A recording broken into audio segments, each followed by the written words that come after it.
누나, 누나 내 손.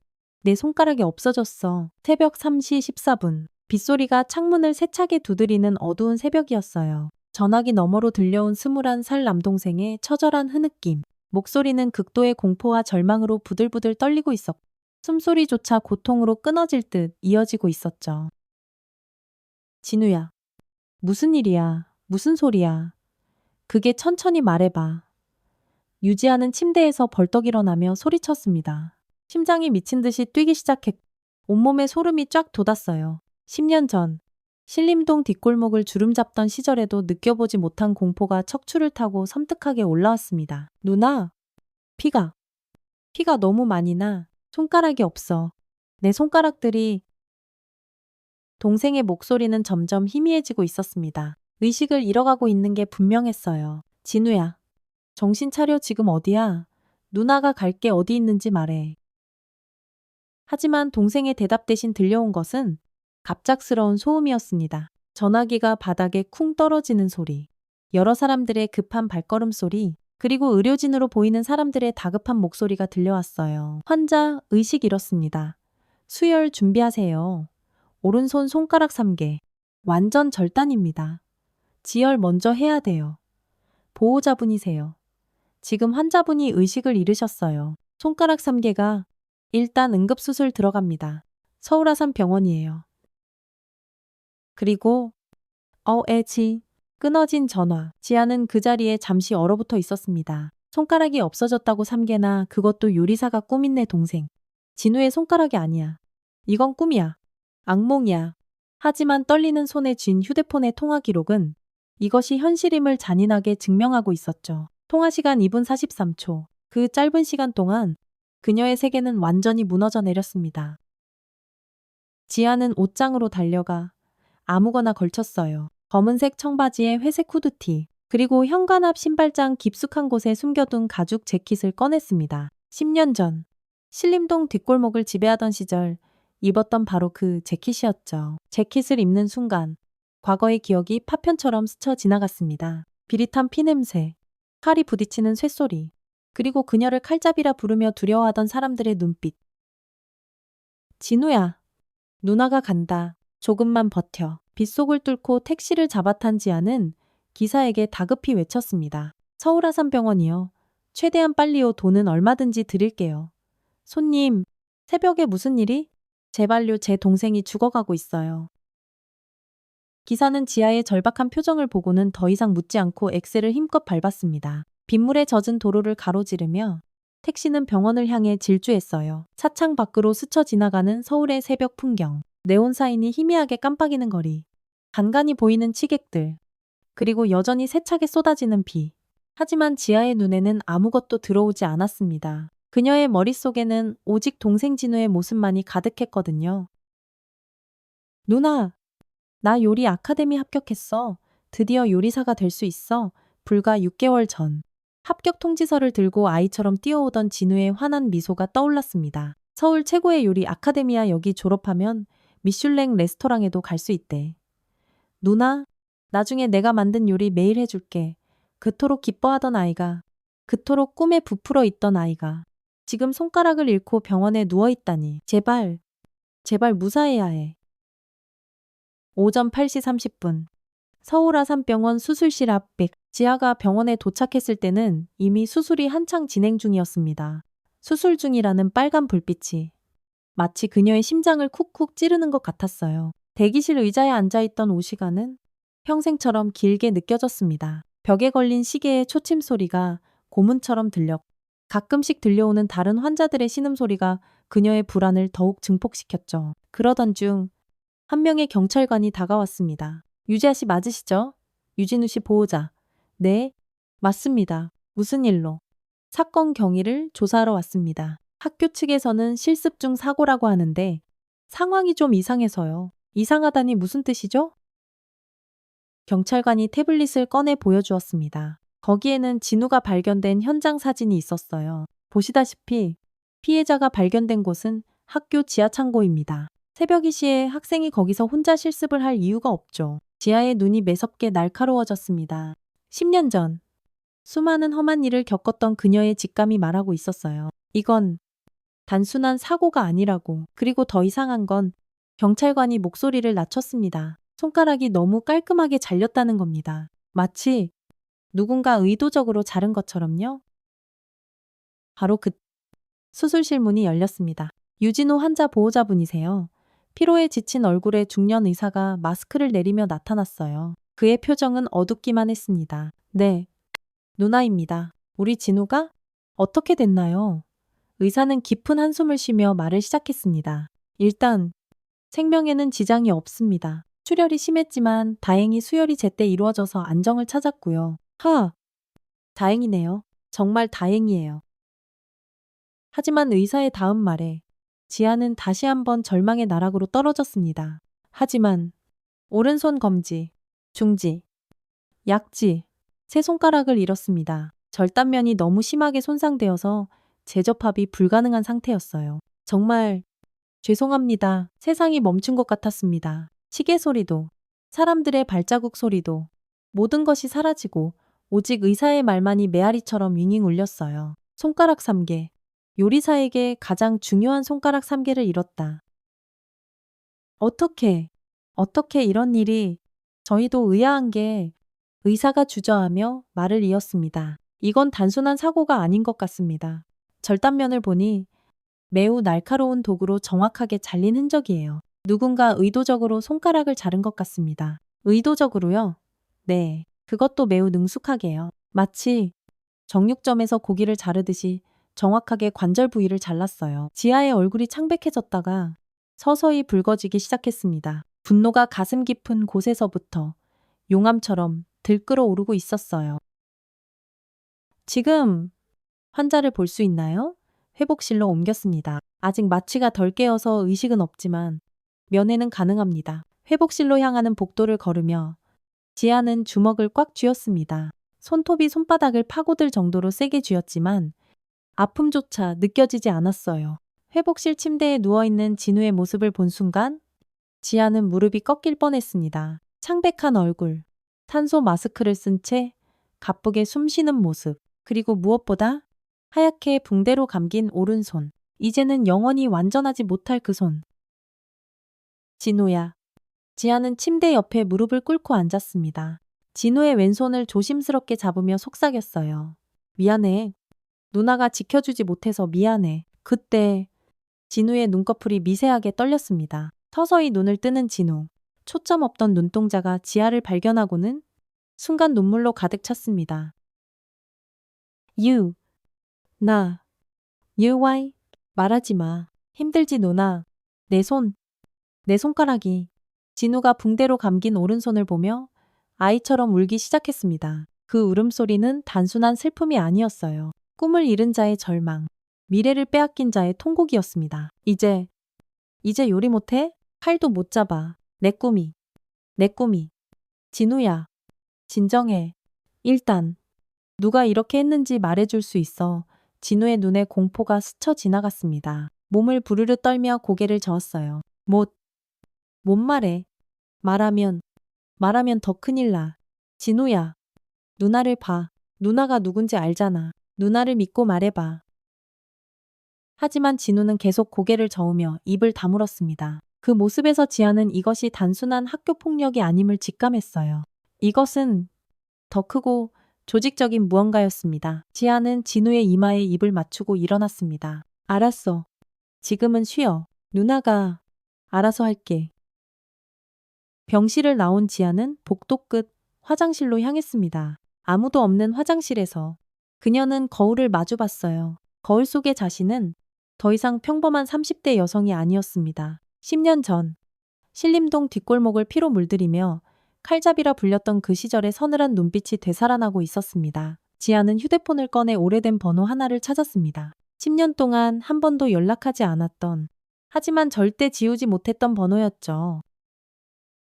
여보세요, 막내야. 누나다. 전화 너머로 숨을 꿀꺽 삼키는 소리가 들렸습니다. 누나 칼잡이, 누나 그만 좀 그렇게 불러. 부탁이 하나 있어. 누나가 연락하다니. 무슨 일이야? 우리 진우가 다쳤어. 누가 그랬는지 알아봐줘. 진우가 그 착한 애가 알았어. 누나, 내가 바로 알아볼게.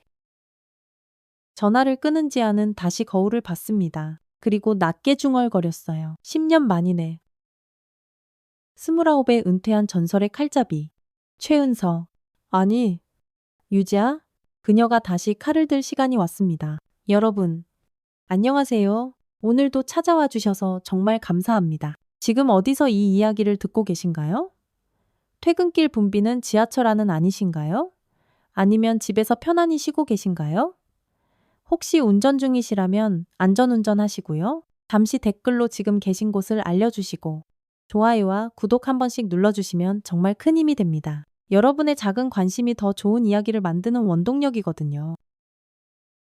오늘 이야기는 꿈을 향해 달려가던 한 청년이 서울의 명문 요리 아카데미에서 당한 끔찍한 사건, 그리고 과거 신림동에서 칼잡이로 불리며 전설이 되었던 누나가 동생을 위해 다시 칼을 드는 처절하면서도 감동적인 복수극입니다. 하지만 잠깐, 혹시 여러분은 이런 생각이 드시지 않나요? 에이, 요즘 시대에 무슨 조폭이야. 그런 거 다 옛날 얘기지. 천만에요. 이 이야기는 단순한 폭력과 복수가 아닙니다. 가족을 위해 모든 것을 포기했던 한 여성이 다시 한번 가족을 위해 일어서는, 그리고 우리 사회에 여전히 존재하는 특권층의 횡포에 맞서 정의를 실현하는 뜨거운 가족의 이야기입니다. 더욱 충격적인 것은 이 모든 일이 대한민국 최고의 요리 아카데미라는 곳에서, 그것도 미래의 셰프들을 꿈꾸는 젊은이들 사이에서 벌어진다는 사실입니다. 과연 진우의 손가락을 잘라 꿈을 빼앗은 자들은 누구일까요? 그리고 10년 만에 다시 칼을 든 지아는 어떤 복수를 준비하고 있을까요? 지금부터 그 이야기가 시작됩니다. 병원을 나온 지아는 10년 만에 찾는 곳으로 향했습니다. 관악구 신림동. 그녀가 한때 지배했던 거리였죠. 좁은 골목길과 오래된 건물들은 여전했지만 분위기는 많이 달라져 있었습니다. 번화했던 술집들은 예쁜 카페로 바뀌었고 으슥했던 뒷골목은 깔끔하게 정비되어 있었어요. 세월이 많이 흘렀네. 지아는 한 건물 앞에 멈춰 섰습니다. 겉보기엔 평범한 3층 건물이었지만 지하에는 그녀가 과거에 운영했던 사무실이 있었어요. 이제는 다른 용도로 쓰이고 있겠지만요. 누나!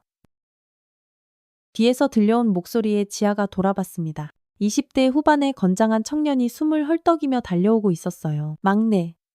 오랜만이네. 진짜 누나 맞네. 못 알아볼 뻔했어요. 완전 달라지셨어요.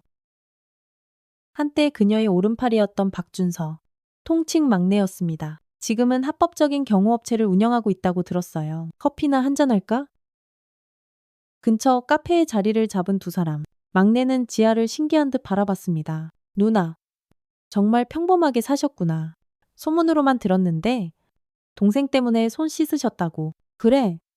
진우한테는 평범한 누나가 되고 싶었어. 근데 그 진우가, 막내의 표정이 어두워졌습니다. 알아봤어. 한국 최고 요리 아카데미 맞지?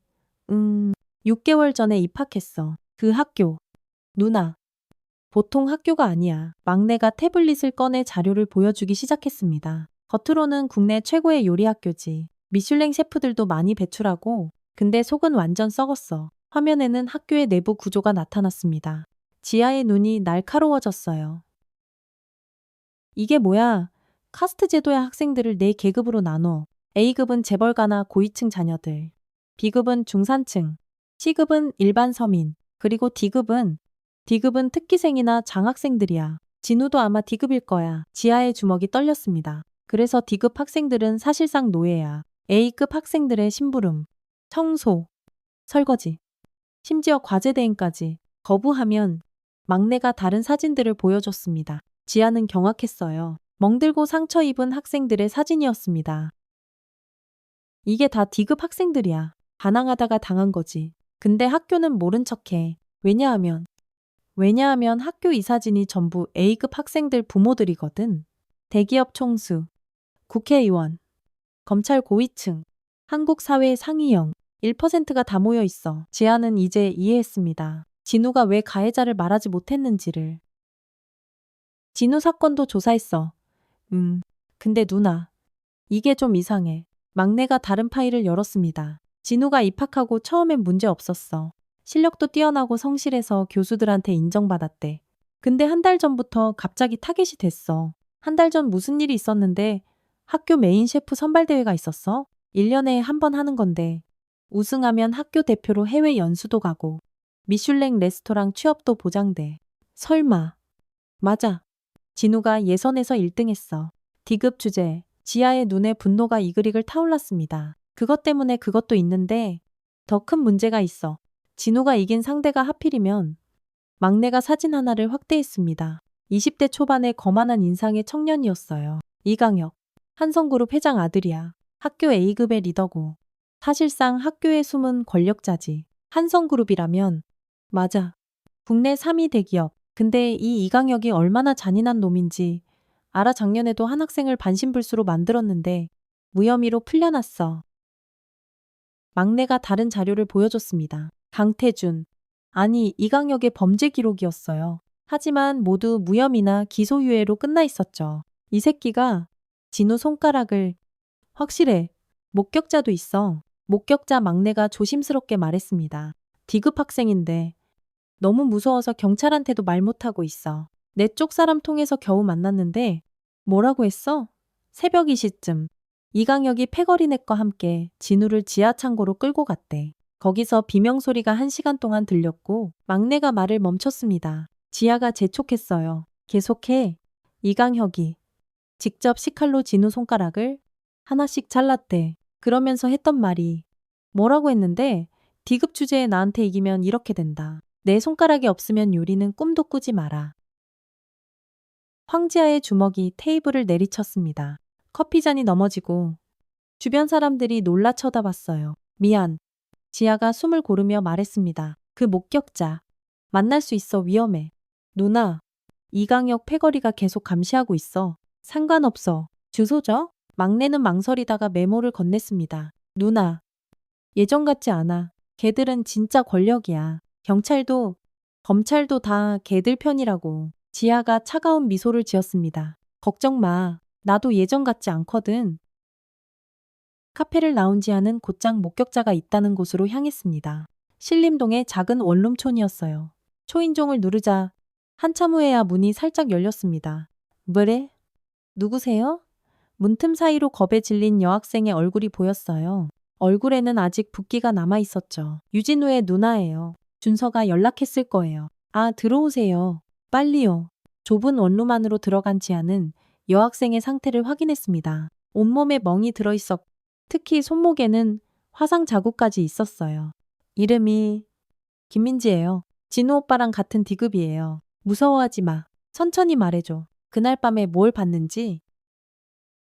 민지는 떨리는 목소리로 그날의 참상을 증언하기 시작했습니다. 저도 새벽에 창고에 불려갔어요. 청소하라고. 근데 진우 오빠가 이미 거기 있었어요. 어떤 상태였어? 의자에 묶여 있었어요. 입에는 수건이 물려 있었고 이미 많이 맞은 것 같았어요. 지아는 침착하게 들었습니다. 분노를 억누르며 그 다음은 이강혁. 그 악마가 웃으면서 말했어요.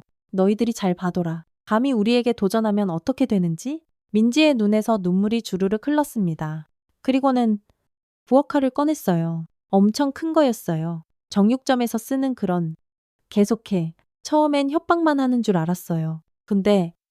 근데 진짜로 민지가 흐느끼기 시작했습니다. 진우 오빠가 비명을 지르려고 했지만 입이 막혀서 그 소리가 아직도 들려요. 지아가 민지의 어깨를 잡았습니다. 힘들겠지만 끝까지 말해줘. 진우를 위해서 첫 번째 손가락을 자를 때 이강혁이 말했어요. 이게 내 건방진 대가다. 두 번째는 이게 내 자리를 넘본 대가다.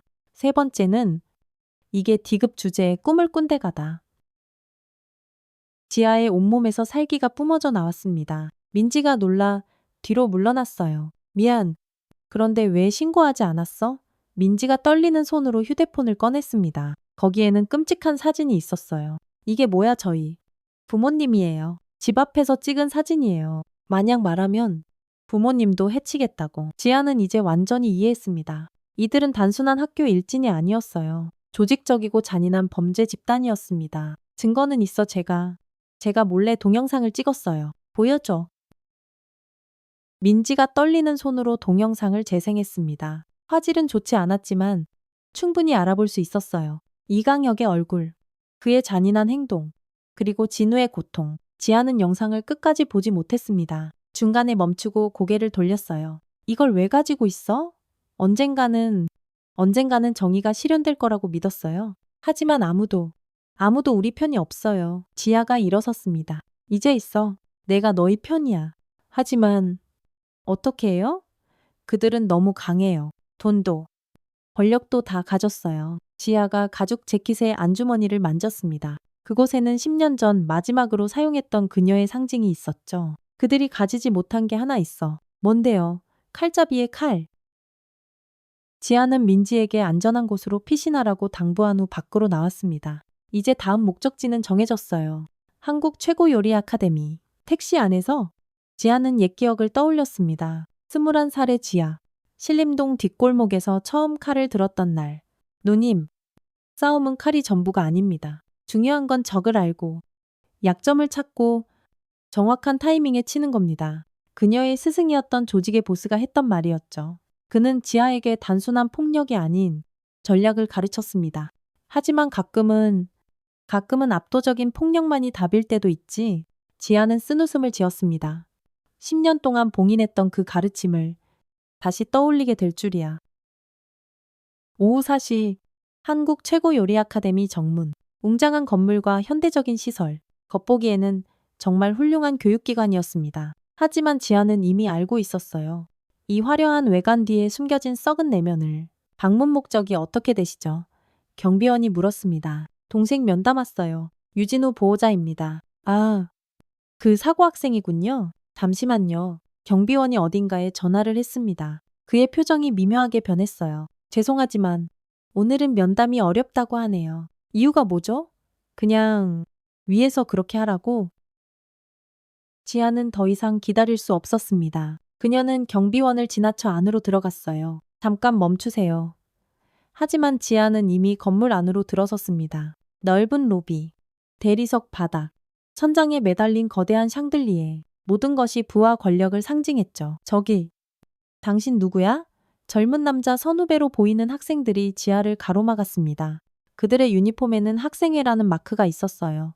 유진우 누나입니다. 책임자를 만나러 왔어요. 유진우와 그 D급 그들이 비웃었습니다. 손가락 잘리네 말이지. 쯧쯧. 불쌍하긴 한데 자업자득이지. 어머. 지아의 눈이 차갑게 빛났습니다. 자업자득이라고 그럼. 주제 파악을 못하니까 그런 일을 당하는 거지. 여기가 어떤 곳인지도 모르고 설치니까 또 다른 학생이 거들었습니다. 아주머니도 빨리 돌아가는 게 좋을 거야. 여기는 너 같은 사람이 올 곳이 아니거든. 너 같은 사람 가난한 사람들 말이야. 여긴 선택받은 사람들만 오는 곳이라고. 지아는 웃었습니다. 차갑고 위험한 웃음이었어요. 그래, 그럼 나도 선택받은 사람인가 보네. 뭐 나는 칼잡이로 선택받았거든. 순간 학생들의 표정이 굳어졌습니다. 신림동 칼잡이.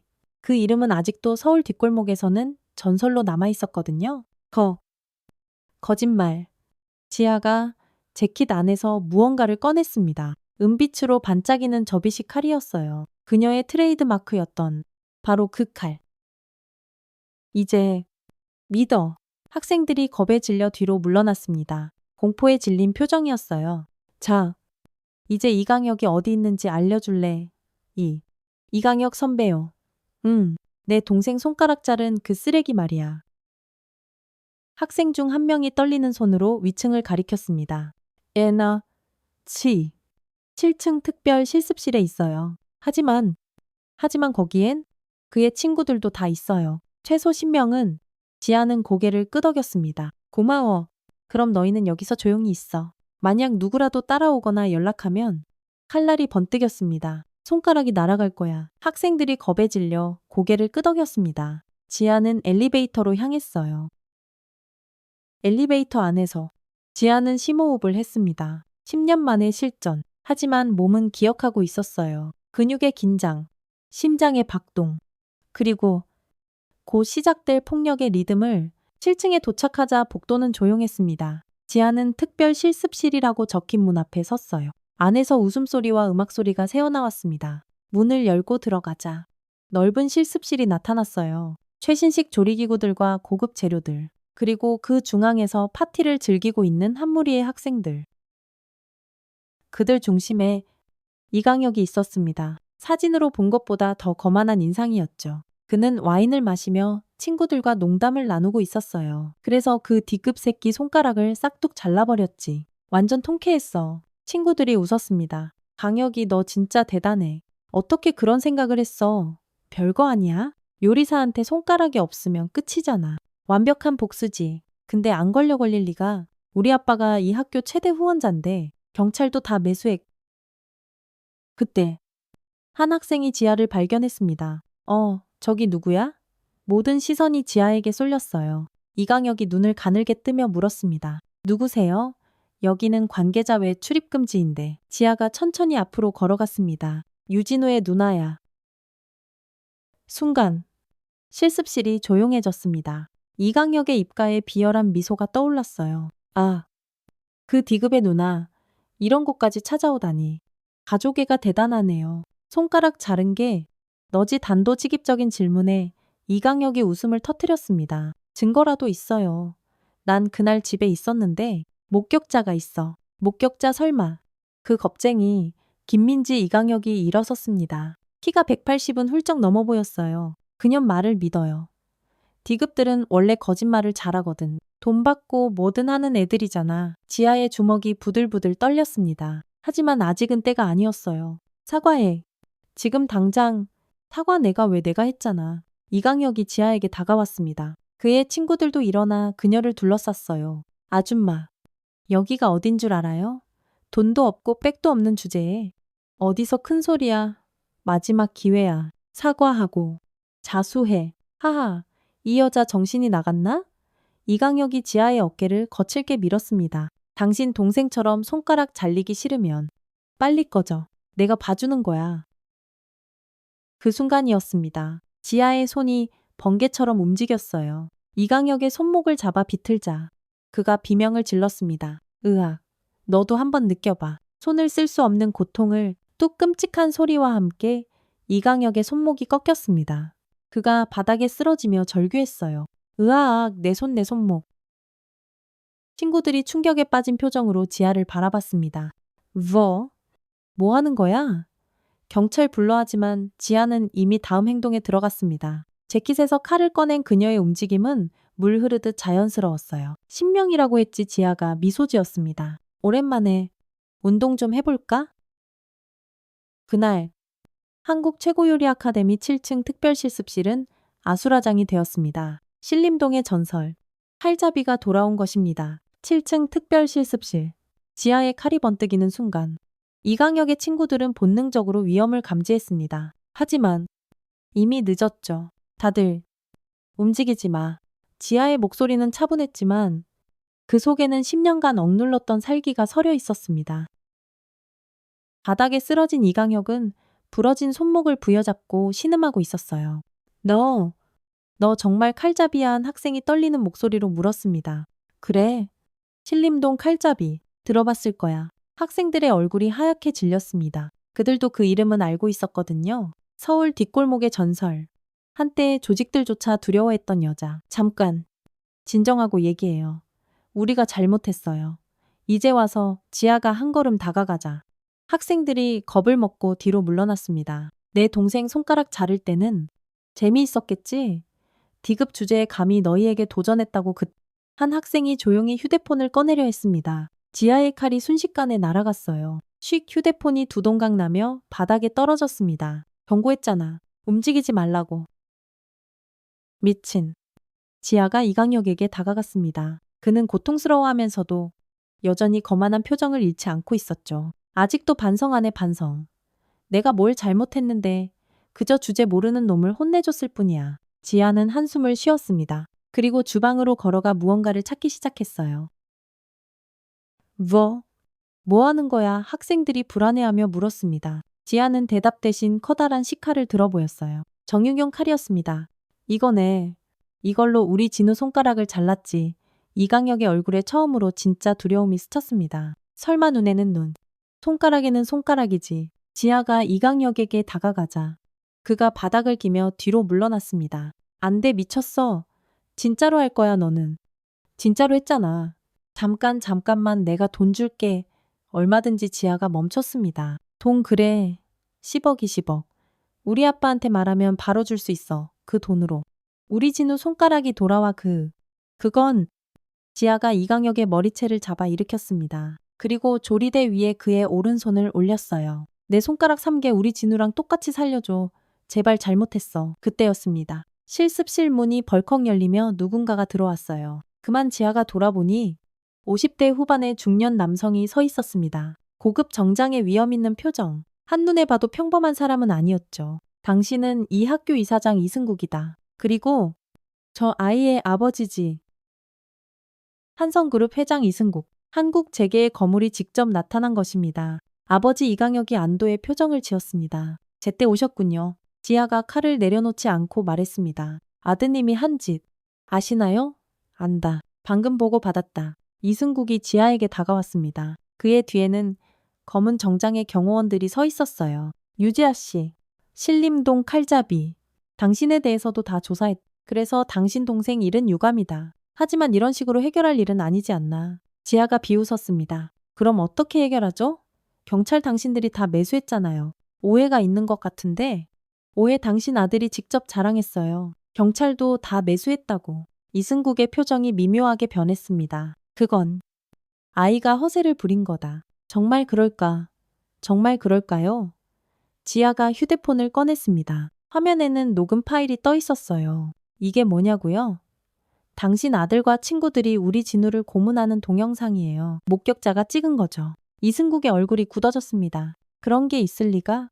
지아가 동영상을 재생했습니다. 선명하지는 않았지만 이강혁의 얼굴과 그의 잔인한 행동이 그대로 담겨 있었죠. 이걸 언론에 공개하면 어떻게 될까요?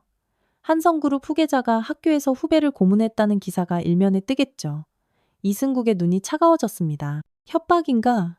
협박이 아니라 정의예요. 정의 당신이 하는 짓이 정의인가? 폭력으로 폭력을 되갚는 게 지아가 웃었습니다. 적어도 당신들보다는 정의롭죠. 권력으로 모든 걸 덮으려는 당신들보다는. 그때 이승국이 의외의 말을 했습니다. 알겠다. 내 아들이 잘못했다는 건 인정한다. 아버지 이강혁이 놀라서 외쳤습니다. 닥쳐 네가 한 짓이 얼마나 어리석은 일인지 아직도 모르겠나. 이승국이 지아를 바라봤습니다. 보상하겠다. 당신 동생의 치료비는 물론 평생 생활할 수 있을 정도의 보상금을 주겠다. 돈으로 해결하려고요. 그럼 뭘 원하나? 내 아들 손가락을 정말 자르면 만족하겠나? 지아는 잠시 고민했습니다. 복수는 하고 싶었지만 그것이 진우에게 도움이 될까? 조건이 있어요. 말해보시오. 첫째, 이강혁은 자수해야 해요. 그리고 정당한 처벌을 받아야죠. 이승국의 표정이 어두워졌습니다. 그건 둘째, 이 학교의 카스트 제도를 완전히 없애요. 더 이상 D급이니 A급이니 하는 차별은 없어야 해요. 그건 내 권한 밖. 당신이 최대 후원자잖아요. 못할 게 뭐예요. 이승국이 한숨을 쉬었습니다. 알겠다. 다른 조건은 셋째. 피해 학생들에게 모두 사과하고 보상해요. 진우뿐만 아니라 지금까지 피해본 모든 학생들에게 그 정도는 할 수 있다. 지아가 칼을 내려놓았습니다. 이강혁이 안도의 한숨을 쉬었죠. 하지만 그때 예상치 못한 일이 벌어졌습니다. 은서 누나 아니. 지아 누나 실습실 입구에 휠체어를 탄 진우가 나타났습니다. 옆에는 병원 간호사가 있었어요. 진우야? 어떻게 여길? 병원에서 연락받고 왔어요. 누나가 여기 있다고. 진우의 시선이 바닥에 쓰러진 이강혁에게 향했습니다. 그의 눈에 복잡한 감정이 스쳐 지나갔어요. 이강혁 선배. 이강혁이 진우를 보고는 얼굴을 돌렸습니다. 부끄러움인지 두려움인지 알 수 없는 표정이었죠. 진우가 휠체어에서 일어났습니다. 아직 몸이 완전하지 않아 비틀거렸지만 간호사의 부축을 뿌리쳤어요. 진우야. 앉아있어. 아직 괜찮아요. 누나. 진우가 이강혁에게 다가갔습니다. 모두가 숨을 죽이고 지켜봤어요. 선배. 왜 그랬어요? 단순한 질문이었지만 그 속에는 깊은 상처와 배신감이 담겨 있었습니다. 난 정말 선배를 존경했어요. 요리 실력도 뛰어나고 리더십도 있고 그래서 더 열심히 했어요. 선배처럼 되고 싶어서 이강혁이 입술을 깨물었습니다. 하지만 선배는 날 그저 D급으로만 봤죠. 아무리 노력해도 넘을 수 없는 벽이라고 생각했죠. 내 손가락을 자르면서 뭐라고 했는지 기억해요. D급 주제에 꿈을 꾸지 말라고. 진우가 붕대로 감긴 오른손을 들어 보였습니다. 이제 정말 꿈을 꿀 수 없게 됐네요. 만족해요. 그 순간 이강혁의 눈에서 눈물이 흘렀습니다. 미안해. 작은 목소리였지만 실습실 안에 모든 사람이 들을 수 있었어요. 뭐라고요? 미안하다고. 내가 미쳤었어. 정말 미안해. 이강혁이 무릎을 꿇었습니다. 한성그룹 후계자가 디급 학생 앞에 무릎을 꿇은 것입니다. 용서해 줄 수 없다는 거 알아. 하지만 정말 미안해. 지아는 놀란 눈으로 이광경을 지켜봤습니다. 예상하지 못한 전개였어요. 하지만 더 놀라운 것은 진우의 반응이었습니다. 일어나요. 선배. 진우야? 전 선배를 용서할 수 없어요. 제 손가락은 돌아오지 않으니까. 하지만 진우가 왼손을 내밀었습니다. 증오하며 살고 싶지는 않아요. 그건 제 남은 인생마저 망가뜨리는 일이니까. 이강혁이 믿을 수 없다는 표정으로 진우를 바라봤습니다. 선배가 진심으로 반성하고 다시는 이런 일이 없도록 노력한다면 언젠가는 용서할 수 있을지도 몰라요. 진우야? 정말 미안해. 두 사람이 악수하는 모습을 보며 지아는 복잡한 심경이 되었습니다. 그녀가 원했던 피해 복수와는 다른 결말이었지만 어쩌면 이것이 더 나은 해결책일지도 몰랐습니다. 그때 이승국이 입을 열었습니다. 진우군, 자네 정말 대단하네. 내 아들보다 훨씬 성숙해. 아닙니다. 전 그저 아니야. 자네 같은 사람이 진짜 요리사가 되어야 해. 내가 돕겠네. 어떡해요. 전 이제 손가락이. 이승국이 미소 지었습니다. 독일의 세계 최고의 의수 제작 전문가가 있네? 특수의수로 요리를 계속하는 셰프들도 있어. 내가 연결해 주겠네? 진우의 눈이 희망으로 빛났습니다. 정말요 그래. 그리고 학비와 생활비는 모두 우리 재단에서 지원하겠네. 자네의 꿈을 포기하지 말게. 지아는 이 상황이 너무 순조롭게 풀리는 것에 의구심을 느꼈습니다. 뭔가 이상했어요. 잠깐, 너무 쉽게 생각하시는 것 아니에요. 당신 아들이 한 일은 명백한 범죄예요. 이승국이 지아를 바라봤습니다. 물론 알고 있어. 그래서 제안하는 거요. 강혁이는 자수할 것이고 법의 심판을 받을 거요. 하지만 이 사건에는 더 큰 배경이 있어. 지아의 눈이 날카로워졌습니다. 무슨 뜻이죠? 이승국이 주변을 둘러보고는 목소리를 낮췄습니다. 여기서 할 얘기는 아니오. 따로 만나서 얘기합시다. 유지아 씨도 알아야 할 것들이 있으니까. 그때 진우가 갑자기 비틀거렸습니다. 진우야. 지아가 달려가 진우를 붙잡았어요. 그의 얼굴이 창백해져 있었습니다. 괜찮아. 그냥 좀 어지러워서. 간호사가 다가와 진우의 상태를 확인했습니다. 병원으로 돌아가야겠어요. 무리하셨어요. 지아는 진우를 휠체어에 앉히고 병원으로 데려갔습니다. 이승국은 나중에 연락하겠다고 했죠. 병원으로 가는 길, 진우가 조용히 말했습니다. 누나, 화났어. 뭐가 내가 이강혁을 용서한다고 한 거. 지아는 한숨을 쉬었습니다. 아니, 내 선택이니까. 하지만 왜 그런 결정을 했어? 진우가 창밖을 바라봤습니다. 누나, 사실 나한테는 비밀이 하나 있어. 비밀 학교에서 내가 발견한 게 있거든? 지아의 심장이 빠르게 뛰기 시작했습니다. 뭘 발견했는데 진우가 주변을 살피고는 작은 목소리로 말했습니다. D급 학생들이 사라지고 있어. 지난 1년간 13명이 사라졌어. 모두 집도 가난하고 연고자도 없는 애들이야. 학교는 자퇴했다고 하는데 그런데 내가 우연히 지하실에서 이상한 걸 봤어.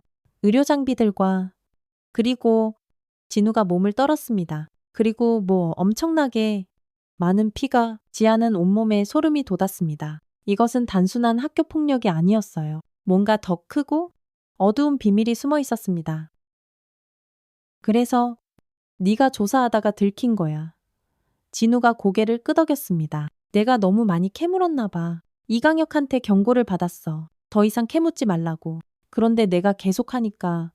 그래서 손가락을 단순히 내가 대회에서 이긴 것 때문만은 아니었어. 내가 그들의 비밀에 너무 가까이 갔으니까 지아는 이제 모든 것이 이해되었습니다. 이승국이 너무 쉽게 물러선 이유, 이강혁이 갑자기 반성한 이유, 그들은 더 큰 비밀을 숨기고 있었던 겁니다. 진우야, 그 증거가 있어. 내 핸드폰에.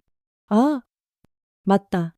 그날 빼앗겼어. 다른 곳의 백업은 진우가 지아를 의미심장하게 바라봤습니다. 누나, 우리 집 컴퓨터 있잖아. 내 방 책상 서랍 안에 USB가 있어. 파란색 거. 알았어? 누나가 가져올게. 병원에 도착해 진우를 병실에 눕힌 후 지아는 곧장 집으로 향했습니다. 마포구의 작은 빌라. 지아와 진우가 함께 살던 곳이었죠. 지아는 진우의 방으로 들어가 책상 서랍을 열었습니다. 파란색 USB가 있었어요. 지아는 그것을 자신의 노트북에 연결했습니다. 화면에 나타난 파일들을 보고 지아는 경악했습니다. 사진과 동영상들, 학교 지하실의 모습이 담겨 있었어요. 의료 장비, 수술대, 그리고 장기 보관용으로 보이는 특수 냉장고들. 이건 더 충격적인 것은 문서 파일이었습니다. 거기에는 사라진 학생들의 명단과 함께 이상한 코드들이 적혀 있었죠. A형 간사목 5형 신장 2억 5천 AB형 각막 5천만 원. 지하는 손이 부들부들 떨렸습니다. 이것은 장기 매매 가격표였습니다. 한국 최고 요리 아카데미는 단순한 교육기관이 아니었던 겁니다. 장기 매매 조직의 위장기관이었던 거예요. 지아는 즉시 막내에게 전화했습니다. 막내야, 큰일이야. 학교가 장기 매매를. 그때 현관문이 부서지는 소리가 들렸습니다. 황지아는 본능적으로 칼을 꺼냈어요. 검은 복면을 쓴 남자들이 들이닥쳤습니다. 최소 6명은 되어 보였어요. 최은서. 아니 유지야. 가지고 있는 거 내놔. 누구야? 알 필요 없어. 조용히 따라오면 살려주지. 지아가 비웃었습니다. 날 누구로 보고. 그녀의 칼이 번뜩였습니다. 신림동 칼잡이의 실력은 10년이 지나도 녹슬지 않았어요. 첫 번째 남자가 쓰러졌습니다. 허벅지를 베인 그는 비명을 지르며 바닥을 굴렀죠. 젠장 다른 남자들이 일제히 달려들었습니다. 하지만 좁은 공간은 오히려 지아에게 유리했어요. 칼잡이의 춤이 시작되었습니다. 지아의 움직임은 마치 물처럼 부드러우면서도 번개처럼 빨랐습니다. 두 번째, 세 번째 남자가 쓰러졌어요. 하지만 적들도 만만치 않았습니다. 그들은 전문 훈련을 받은 것처럼 조직적으로 움직였. 전기 충격기 써 한 남자가 전기 충격기를 꺼냈습니다. 지아는 재빨리 피했지만 공간이 좁아 움직임에 제약이 있었어요. 그때 뒤에서 또 다른 남자가 덮쳤습니다. 지아는 몸을 비틀어 칼을 휘둘렀지만 동시에 옆구리에 강한 충격을 받았습니다. 전기 충격기에 맞은 지아가 비틀거렸습니다. 그 틈을 노려 남자들이 달려들었어요. 하지만 지아는 쓰러지지 않았습니다. 오히려 더 격렬하게 저항했죠. 그녀의 칼은 계속해서 적들을 베어나갔습니다. 이 미친년 그냥 쏴버려 한 남자가 권총을 꺼냈습니다. 지아는 순간적으로 책상을 엎어 방패로 삼았어요. 탕탕. 총알이 책상을 뚫고 지나갔습니다. 지아는 구르며 침대 뒤로 숨었어요. 포위에 도망 못 가게 해 남자들의 발걸음 소리가 천천히 접근해 왔습니다. 지아는 숨을 고르며 마지막 일격을 준비했어요. 바로 그때 창문이 깨지며 누군가가 뛰어들었습니다. 누나 엎드려 막내였습니다. 그의 손에는 자동 소총이 들려 있었어요. 타타타타 정확한 사격에 남자들이 하나둘 쓰러졌습니다. 순식간에 상황이 역전되었죠. 누나 괜찮아. 어떻게 이렇게 빨리. 전화 끊기는 소리 듣고 바로 왔어. 혼자 오지 말랬잖아. 지아는 일어나며 주변을 살폈습니다. 쓰러진 남자들 중 한 명이 아직 의식이 있었어요. 너희. 누구야? 남자는 입을 다물었습니다. 지아가 칼을 그의 목에 댔어요. 대답 안 하면 여기서 끝이야. 우린 그저 돈 받고 일하는. 누가 보냈어? 청소부 남자가 고통스러워하며 말했습니다. 학교의 청소부들. 그들이 모든 걸 처리해. 지아와 막내는 서로를 바라봤습니다. 청소부라는 말이 의미하는 바를 알 것 같았어요. 본부가 어디야? 학교 지하 3층. 일반인은 못 들어가. 남자가 의식을 잃었습니다. 지아는 USB를 챙기고 일어섰어요. 막내야. 경찰에 신고해. 누나는 학교로 가야 해. 이걸 끝내야 해. 위험해. 같이 가자. 지아가 고개를 저었습니다. 아니, 누군가는 이 증거를 지켜야 해. 만약 내게 무슨 일이 생기면 언론에 공개해. 누나. 그리고 진우를 지켜줘. 병원에도 놈들이 갈지 몰라. 막내는 망설이다가 고개를 끄덕였습니다. 알았어. 하지만 정말 조심해. 지아는 다시 한번 칼을 확인하고 밖으로 나섰습니다. 이제 진짜 싸움이 시작될 시간이었습니다. 한편 한국 최고 요리 아카데미 지하 3층. 어둡고 차가운 공간에는 의료진처럼 보이는 사람들이 분주히 움직이고 있었습니다. 그 중심에는 하얀 가운을 입은 남자가 있었어요. 박사님, 유지아가 증거를 확보했답니다. 그래. 예상보다 빠르군. 박사라 불린 남자가 돌아섰습니다. 놀랍게도 그는 학교의 교장이었어요. 청소부들은 실패했습니다. 유지아가 예상보다 강했답니다. 역시 신림동, 칼잡이. 전설은 전설인가? 교장이 미소 지었습니다. 좋아. 그럼 플랜 B를 실행하자. 하지만 그러면 학교가 어차피 들통난 거 깔끔하게 정리하고 해외로 가면 돼. 준비는 다 되어 있으니까. 그때 또 다른 부하가 뛰어왔습니다. 박사님, 이승국 회장이 우리를 배신했습니다. 뭐 아들 일로 흔들린 것 같습니다. 검찰에 자진 신고하겠답니다. 교장의 얼굴이 차갑게 굳었습니다. 그 늙은이가 감히 좋아. 그것도 같이 처리하자. 그는 전화기를 들었습니다. 나야. 코드 블랙 발령이다. 모든 증거를 소각하고 철수 준비해. 서울 요리 아카데미의 어둠의 그림자가 짙게 드리우고 있었습니다. 그리고 그 어둠 속으로 한 명의 여전사가 칼을 들고 걸어가고 있었죠. 신림동의 전설, 칼잡이 유지아. 그녀의 마지막 전투가 곧 시작될 것이었습니다. 자정이 가까워진 시각, 지아는 학교 담장 밖에서 상황을 살피고 있었습니다. 평소와 달리 학교 전체가 술렁이고 있었어요. 검은 차량들이 연이어 드나들고 짐을 나르는 사람들이 분주히 움직였습니다. 철수 준비를 하고 있군. 지아는 조용히 담장을 넘었습니다. 10년 전 특수 침투 훈련이 몸에 배어 있었죠. 그녀는 그림자처럼 움직이며 건물 뒤편으로 돌아갔습니다. 지하로 통하는 비상구를 발견한 지아는 조심스럽게 계단을 내려갔어요. 지하 1층, 2층을 지나 3층에 도달했을 때 철문이 가로막고 있었습니다. 일반인은 못 들어간다고 했지? 지아는 주머니에서 작은 도구를 꺼냈습니다. 과거 조직 생활을 하며 배운 자물쇠 따기 기술이었죠. 딸깍. 30초 만에 철문이 열렸습니다. 안으로 들어서자 소독약 냄새가 코를 찔렀습니다. 긴 복도 양옆으로 여러 개의 방이 있었어요. 지아는 조심스럽게 첫 번째 방을 열었습니다. 헉, 눈앞에 펼쳐진 광경에 지아는 숨을 멈췄습니다. 수술대 위에 젊은 남자가 누워 있었어요. 아니, 정확히는 시체였습니다. 복부가 열려 있었고 장기가 적출된 흔적이 선명했. 미친. 정말로 장기 매매를 다른 방들도 확인했습니다. 모두 비슷한 상태였어요. 그리고 벽에 걸린 차트를 보니 모두 최근 사라졌다는 D급 학생들이었습니다. 분노가 치밀어 올랐어요. 이 악마들은 가난한 학생들을 장기 공급원으로 이용하고 있었던 겁니다. 그때 발자국 소리가 들렸습니다. 지아는 재빨리 캐비닛 뒤로 숨었어요. 서둘러 새벽 3시까지 모든 걸 옮겨야 해. 시체들은 어떻게 하죠? 소각로에 넣어 흔적을 남기면 안 돼. 2명의 남자가 시체를 운반하기 시작했습니다. 지아는 그들이 지나가기를 기다렸다가 조용히 따라갔어요. 복도 끝에는 더 큰 공간이 있었습니다. 그곳에서는 수십 명의 사람들이 서류를 태우고 장비를 옮기고 있었어요. 그리고 그 중앙에 교장이 있었습니다. 10년이야. 10년 동안 완벽하게 운영했는데 고작 계집 하나 때문에 망한다니. 옆에 있던 부하가 말했습니다. 그래도 충분히 벌었지 않습니까? 이제 동남아로 가서 다시 시작하면 됩니다. 그래. 거기는 더 쉬울 거야. 가난한 애들이 넘쳐나니까. 지아는 주먹을 꽉 쥐었습니다. 이들은 전혀 반성하지 않고 있었어요. 오히려 다른 곳에서 같은 짓을 계속할 생각이었던 겁니다. 여기서 끝내야 해. 지아는 휴대폰을 꺼내 녹화를 시작했습니다. 증거를 확보해야 했죠. 그때 교장이 충격적인 말을 했습니다. 그나저나 이승국은 처리했나? 네. 조용히 처리했습니다. 자살로 위장했고요. 좋아. 배신자의 최후지.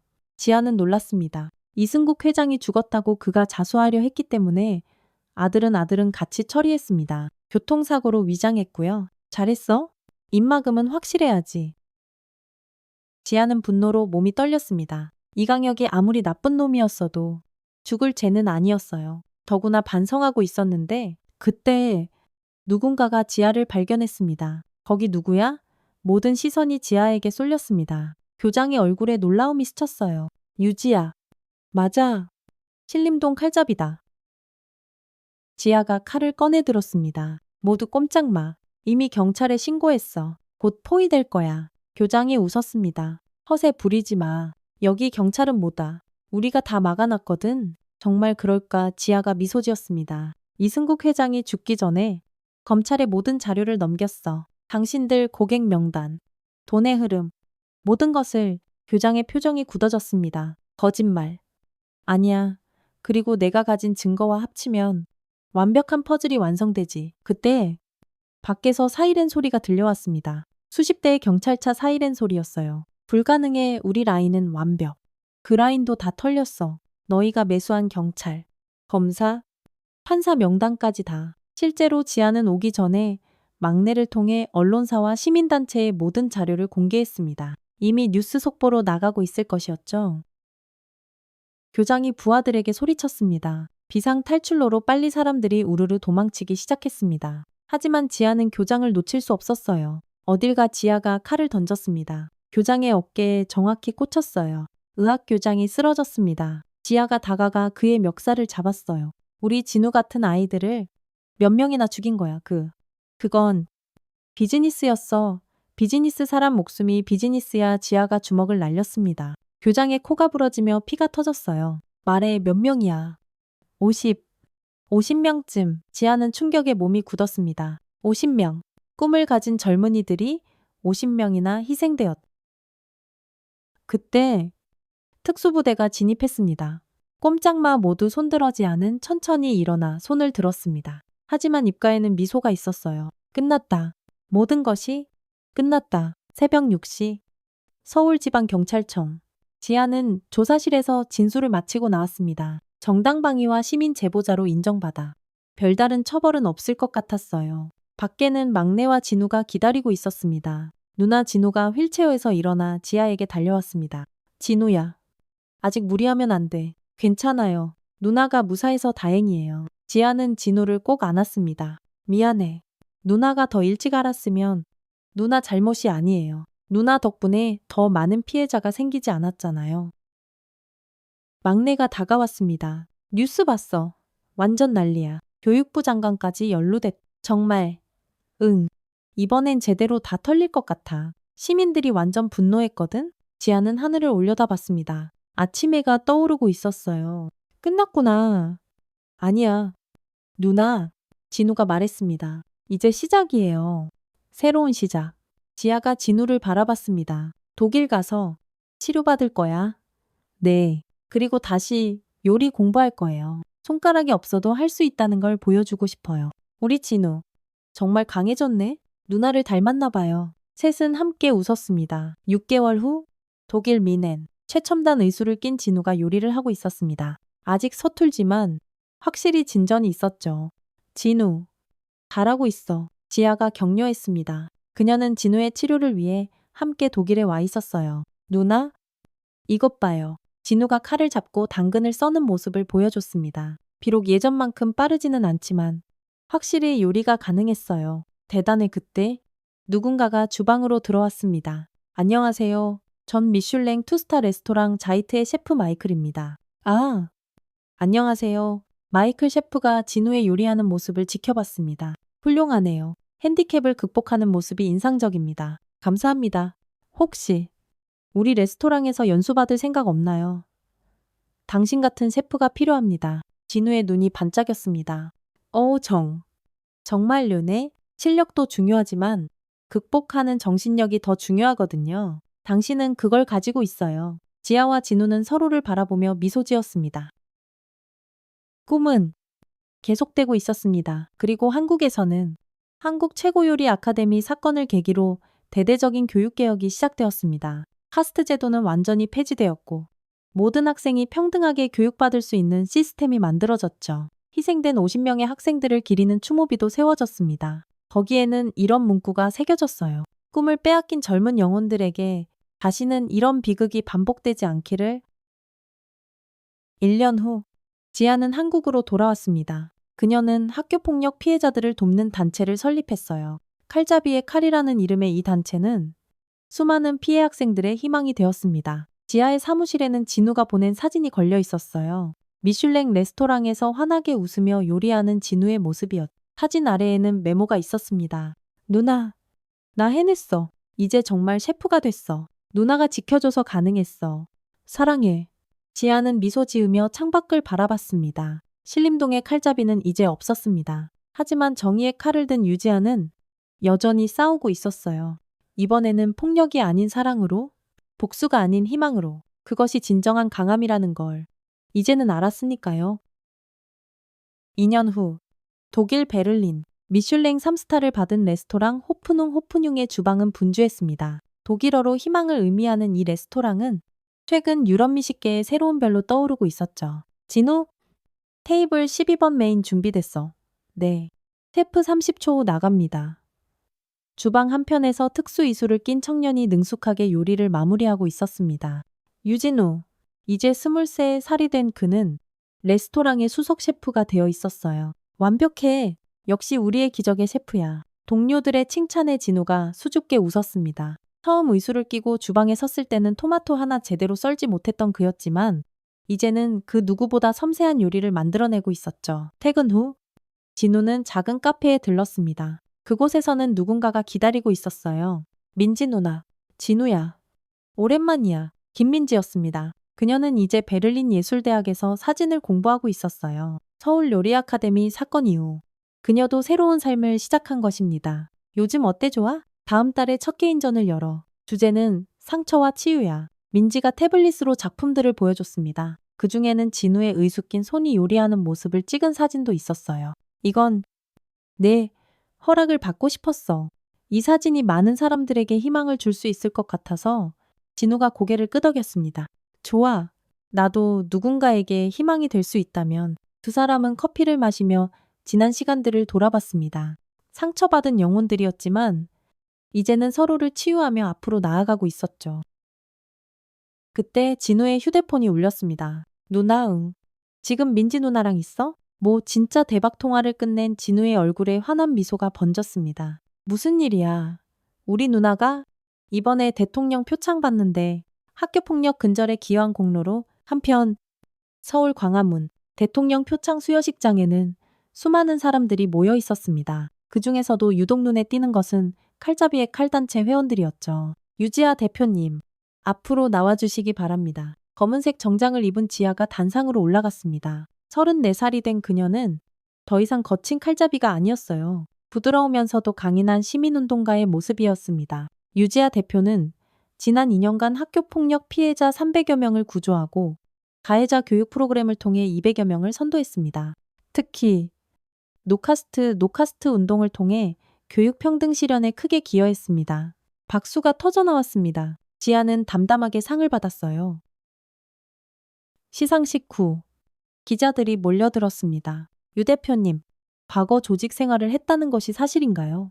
네, 사실입니다. 하지만 지금의 저를 봐주셨으면 합니다. 폭력으로 문제를 해결했던 과거를 후회하시나요? 지아는 잠시 생각하다가 대답했습니다. 후회하지 않습니다. 그 시절이 있었기에 지금의 제가 있으니까요. 하지만 이제는 다른 방법으로 싸웁니다. 폭력이 아닌 사랑으로, 복수가 아닌 용서로. 동생분은 어떻게 지내시나요? 독일에서 셰프로 일하고 있습니다. 곧 한국에 돌아와 자신의 레스토랑을 열 계획이에요. 기자회견을 마친 지아는 사무실로 돌아왔습니다. 그곳에는 특별한 손님이 기다리고 있었어요. 안녕하세요. 유 대표님. 휠체어를 탄 청년이었습니다. 그의 옆에는 나이든 부부가 서 있었. 안녕하세요. 어떻게 오셨어요? 저는 김민수라고 합니다. 1년 전에 학교에서 청년이 말을 멈췄습니다. 지아는 그가 누구인지 알 것 같았어요. 1년 전 한 고등학교에서 벌어진 끔찍한 폭력 사건의 피해자였죠. 도와주셔서 정말 감사합니다. 대표님 덕분에 가해자들이 처벌받았고 저도 치료받을 수 있었어요. 제가 한 일은 별로 없어요. 민수 씨가 용기를 냈으니까 가능했죠. 민수의 어머니가 지아의 손을 잡았습니다. 정말 감사합니다. 우리 아이가 죽으려고 했을 때 대표님이 나타나 주셔서 지아는 따뜻하게 그들을 안아주었습니다. 이런 순간들이 그녀에게는 최고의 보상이었어요. 그날 저녁, 지아는 오랜만에 신림동을 찾았습니다. 과거 그녀가 지배했던 그 거리는 이제 완전히 달라져 있었죠. 누나 막내가 운영하는 경호업체 사무실. 그곳에는 옛 동료들이 모여 있었습니다. 다들 오랜만이네. 누나 대통령 표창 축하해. 우리 칼잡이가 이제 완전 유명 인사가 됐네. 모두가 진심으로 축하해줬습니다. 그들도 이제는 각자의 자리에서 정당하게 살아가고 있었죠. 근데 누나, 그 소식 들었어. 무슨 소식? 막내가 태블릿을 보여줬습니다. 한국 최고요리 아카데미 부지에 새로운 학교가 들어선대. 희망요리 학교라고. 희망요리학교. 완전 무료로 운영되는 학교야. 가난한 학생들을 위한 곳이래. 그리고 초대 이사장이 화면에 나타난 이름을 보고 지아는 놀랐습니다. 이승국 재단 맞아. 이승국 회장이 죽기 전에 전 재산을 사회에 환원했대. 그 돈으로 만든 재단이야. 지아는 복잡한 심경이 되었습니다. 이승국과 이강혁 부자, 그들은 가해자였지만 마지막에는 진심으로 반성했었. 그리고 이것도 봐. 막내가 다른 기사를 보여줬습니다. 희망요리학교 첫 입학생 100명 전원 장학금 지원. 꿈을 포기하지 마세요. 희망요리학교의 특별한 약속. 기사에는 교장 인터뷰도 있었어요. 우리 학교에는 차별이 없습니다. 모든 학생이 평등하고 오직 실력과 열정만이 평가 기준입니다. 과거의 비극이 반복되지 않도록 최선을 다하겠습니다. 지아는 미소 지었습니다.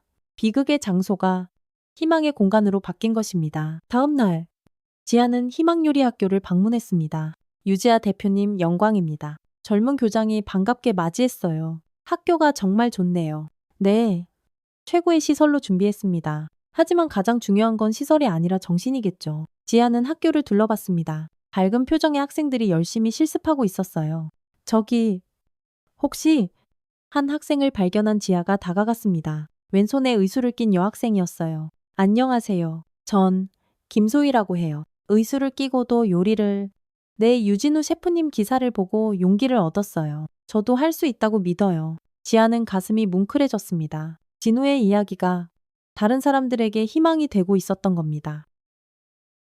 학교 한편에는 추모 공간이 마련되어 있었습니다. 과거 희생된 학생들을 기리는 곳이었죠. 지아는 그곳에서 한참을 서 있었습니다. 그들의 희생이 헛되지 않도록, 다시는 이런 비극이 반복되지 않도록 계속 싸워야 했다. 그때 전화가 왔습니다. 누나 나야 진우였습니다. 진우야.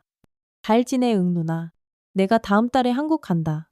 정말 왜 희망요리학교에서 특강 요청이 왔어? 그리고 드디어 내 레스토랑을 열기로 했어. 이름은 다시 꿈이야.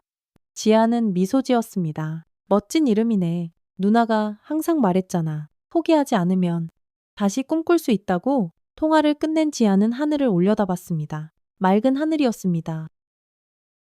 한 달 후, 다시 꿈 레스토랑 오픈식. 작지만 아늑한 공간에 많은 사람들이 모였습니다. 지아와 막내, 민지, 그리고 희망요리학교 학생들까지. 여러분, 환영합니다. 의수를 낀 오른손으로 마이크를 잡은 진우가 인사했습니다. 이 레스토랑의 이름을 다시 꿈으로 정한 이유는 간단합니다. 저처럼 꿈을 잃었던 사람들에게 다시 꿈꿀 수 있다는 희망을 주고 싶었거든요. 박수가 터져 나왔습니다. 그리고 오늘 특별한 발표가 있습니다. 저희 레스토랑은 매주 화요일 학교폭력 피해자와 그 가족들에게 무료로 식사를 제공할 예정입니다. 사람들이 감탄했어요. 제가 받은 사랑을 이제는 나누고 싶습니다. 그것이 진정한 요리사의 길이라고 믿거든요. 지아는 동생을 자랑스럽게 바라봤습니다.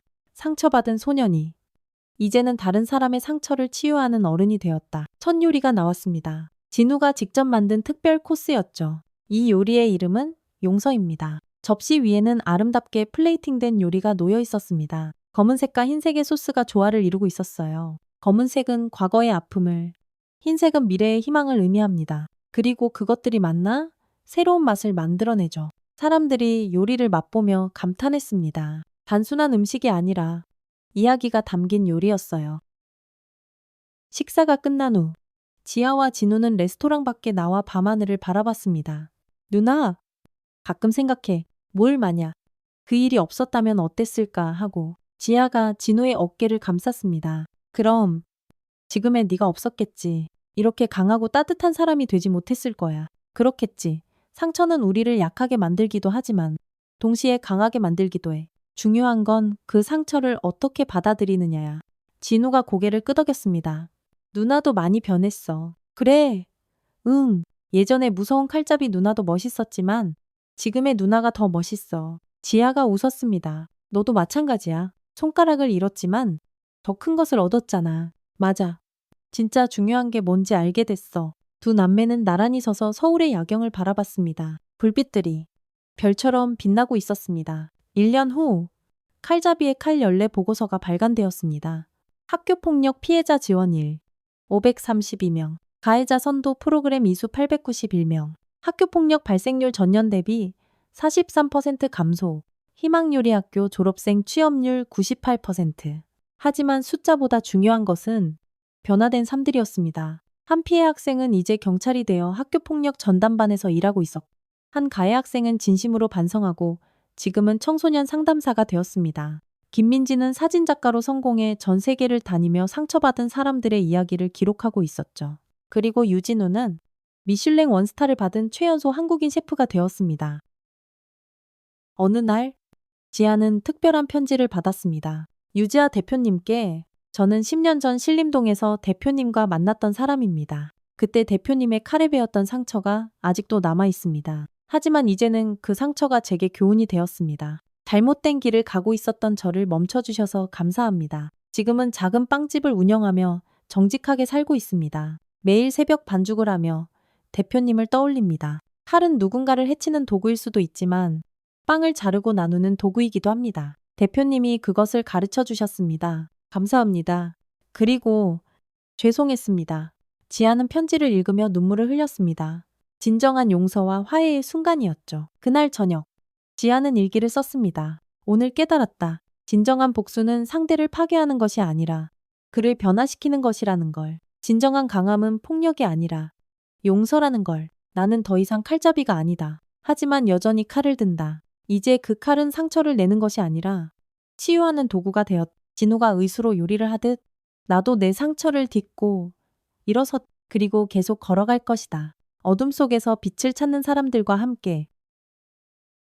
5년 후 청와대 만찬장 대한민국 사회공헌 대상 시상식이 열리고 있었습니다. 교육부문 대상 유진우 셰프 의수를 낀 청년이 단상으로 올라갔습니다. 그는 이제 한국을 대표하는 셰프이자 교육자가 되어 있었죠. 시민사회 부문 대상 유지아 대표 지아도 단상으로 올라갔습니다. 두 남매가 나란히 상을 받는 역사적인 순간이었습니다. 두 분은 개인의 아픔을 사회의 희망으로 바꾼 진정한 영웅입니다. 대통령의 치사가 이어졌습니다. 특히 유지아 대표는 과거의 어둠을 딛고 빛이 되었고 유진우 셰프는 장애를 극복하고 꿈을 이뤘습니다. 이것이 바로 우리가 추구해야 할 가치입니다. 시상식이 끝난 후 두 사람은 청와대 정원을 거닐었습니다. 누나, 우리가 여기까지 왔네. 그러게, 꿈만 같아. 기억나 내가 손가락 잃고 절망했을 때 누나가 했던 말 뭐라고 했더라? 포기하는 순간 정말로 끝이라고. 하지만 일어서는 순간 새로운 시작이라고. 지아가 미소 지었습니다. 잘 기억하고 있네? 그 말이 날 살렸어. 그리고 이제는 내가 다른 사람들에게 그 말을 전하고 있어. 두 사람은 나란히 걸으며 미래를 이야기했습니다. 앞으로의 계획은 장애인 요리사 양성학교를 만들 거야. 누구나 꿈을 꿀 권리가 있으니까. 멋지다. 누나도 도울게. 누나는 전국의 칼잡이의 칼치부를 만들 거야. 더 많은 아이들을 지켜야지. 그들의 이야기는 이제 전설이 되었습니다. 신림동의 칼잡이와 손가락 없는 셰프. 상처받은 누나와 동생이 만들어낸 기적. 그리고 그 기적은 계속되고 있습니다. 마지막 장면. 다시 꿈 레스토랑의 주방. 자, 오늘도 힘차게 시작해볼까요? 진우가 의수를 낀 손으로 칼을 들었습니다. 그의 주변에는 다양한 사연을 가진 요리사들이 있었어요. 시각장애인 파티시에, 청각장애인 소믈리에, 그리고 과거 가해자였다가 진심으로 반성하고 새 삶을 시작한 청년까지. 오늘의 메뉴는 희망입니다. 각자의 희망을 담아 요리해봐요. 칼소리가 경쾌하게 울려 퍼졌습니다. 그리고 레스토랑 한편에는 지아가 앉아 있었습니다. 노트북으로 새로운 프로젝트를 기획하며 프로젝트명 두 번째 기회. 목표 모든 사람은 다시 시작할 자격이 있다. 지아가 창밖을 바라봤습니다. 거리에는 평화롭게 오가는 사람들이 보였어요. 그 중에는 과거를 극복하고 새롭게 시작한 사람들도 있을 것입니다. 상처를 딛고 일어선 사람들도 있을 것이고요. 그리고 지금도 어둠 속에서 빛을 찾고 있는 사람들도 있을 겁니다. 지아는 그들 모두를 위해 계속 싸울 것입니다. 이제는 칼이 아닌 사랑으로. 여러분, 긴 이야기 들어주셔서 감사합니다. 이 이야기가 단순한 복수극으로 들리셨나요? 아닙니다. 이것은 용서와 화해, 그리고 새로운 시작에 대한 이야기입니다. 우리는 모두 상처를 가지고 있습니다. 크든 작든, 깊든 얕든, 누구나 아픔을 안고 살아갑니다. 하지만 중요한 것은 그 상처를 어떻게 대하느냐입니다. 상처에 갇혀 있을 것인가? 아니면 그것을 딛고 일어설 것인가? 복수에 매몰될 것인가? 아니면 용서로 자유로워질 것인가? 유지아와 유진우 남매는 우리에게 보여줍니다. 가장 깊은 어둠 속에서도 빛을 찾을 수 있다는 것을, 가장 큰 절망 속에서도 희망을 품을 수 있다는 것을. 여러분도 지금 어떤 아픔을 겪고 계신가요? 포기하고 싶은 순간인가요? 복수하고 싶은 마음에 불타고 있나요?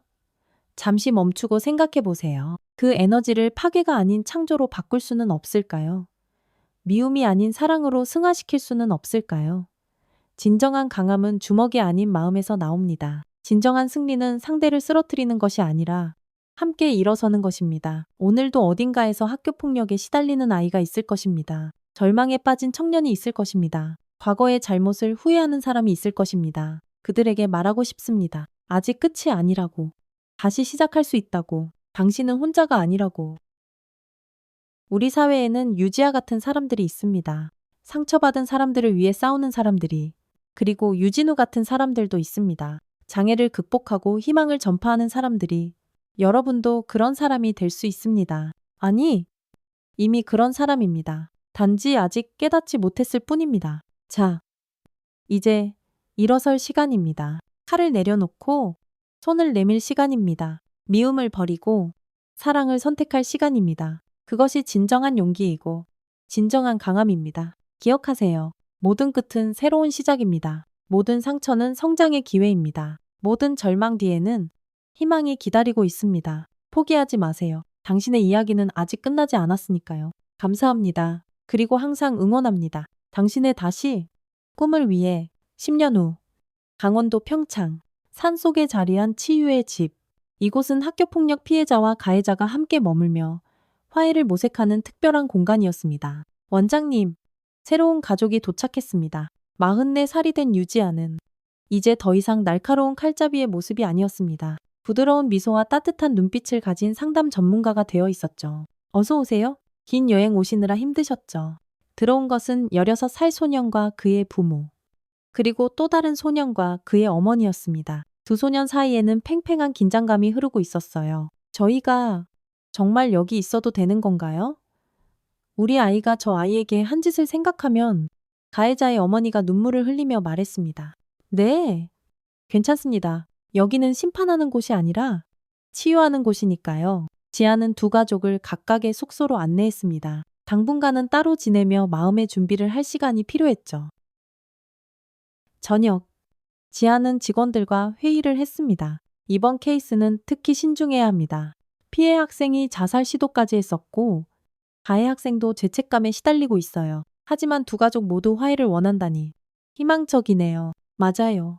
시간이 걸리겠지만 가능할 거예요. 그때 지아의 휴대폰이 울렸습니다. 여보세요. 아, 진우야 누나 큰일이야. 방금 미슐랭 가이드에서 연락 왔는데 진우의 목소리에는 흥분이 가득했습니다. 설마 맞아 다시 꿈이 미슐랭 3스타를 받았어. 한국 최초야. 지아는 벌떡 일어났습니다. 정말 진우야. 축하해. 정말 자랑스러워. 누나 덕분이야. 누나가 없었으면 난. 아니야. 네가 포기하지 않고 노력한 결과야. 통화를 끝낸 지아는 직원들에게 기쁜 소식을 전했습니다. 모두가 진심으로 축하해줬죠. 다음 날 서울 다시 꿈 레스토랑 미슐랭 3스타 발표 후 예약이 폭주했습니다. 하지만 진우는 여전히 화요일 무료 급식을 고수하고 있었어요. 셰프님, 오늘도 학교폭력 피해 가족 15팀이 예약했습니다. 좋아요. 최고의 요리로 대접해드려야죠. 주방에서는 다양한 사연을 가진 요리사들이 일하고 있었습니다. 그 중에는 특별한 사람이 있었어요. 현수야. 소스 준비됐어? 네. 셰프님 놀랍게도 그는 과거 진우를 괴롭혔던 학생 중 한 명이었습니다. 이강혁의 친구였던 그는 사건 이후 깊이 반성하고 요리를 배워 진우의 레스토랑에서 일하고 있었죠. 셰프님 아직도 죄송해요. 제가 그때? 현수야.